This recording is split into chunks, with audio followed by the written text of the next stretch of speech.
আরজিকর ঘটনাকে কেন্দ্র করে তোলপাড় গোটা দেশ, রাজনৈতিক থেকে শুরু করে অরাজনৈতিক মহল প্রত্যেকেই সরব এই ঘটনায়। ঠিক তেমনই সোমবার বিকেলে শিলিগুড়ি সিপিআইএমের 1 নম্বর এরিয়া কমিটির ডাকে শিলিগুড়ি চম্পাশাড়ি মোড়ে প্রতিবাদ সভার আয়োজন করা হয়। এদিন এই সভায় উপস্থিত ছিলেন দার্জিলিং জেলা সিপিআইএমের আহ্বায়ক জীবেশ সরকার, দার্জিলিং জেলা সিপিআইএমের সম্পাদক সমন পাঠক, কাউন্সিলর জয় চক্রবর্তী, প্রাক্তন কাউন্সিলর স্নিগ্ধা হাজরা সহ 1 নম্বর এরিয়া কমিটির কর্মীবৃন্দ। মূলত এই প্রতিবাদ সভার মঞ্চ থেকে আগামীকালে কর্মসূচির আহ্বান করা হয় সকলকে। এদিন 1 নম্বর এরিয়া কমিটির সম্পাদক জানান, আগামীকাল বেলা 4টায় শিলিগুড়ির বাঘাযতীন পার্ক থেকে রাজ্যে প্রতিনিয়ত ঘটে চলা নারী নির্যাতনের প্রতিবাদ সভা মিছিল সংগঠিত করা হবে সিপিআইএম এর তরফ থেকে।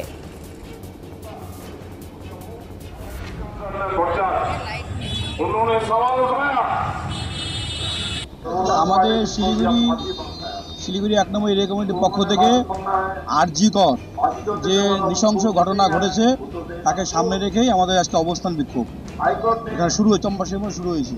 আমাদের লাগাতার এই প্রোগ্রাম আমাদের আজকে ওয়ার্ড ভিত্তিক হয়েছে এবং রাজ্যে যে পর্যন্ত এই আরজিকরের তিলোত্তমার শাস্তি পরিপূর্ণ না হবে সে পর্যন্ত এই অবস্থান, আন্দোলন এবং মিছিল আমাদের লাগাতার চলবে। আগামীকাল 4টার সময় বাঘাযতীন পার্ক থেকে আমাদের বড় মিছিল ডাক দেওয়া হয়েছে এই আরজিকরের তিলোত্তমার বিচার নিয়ে।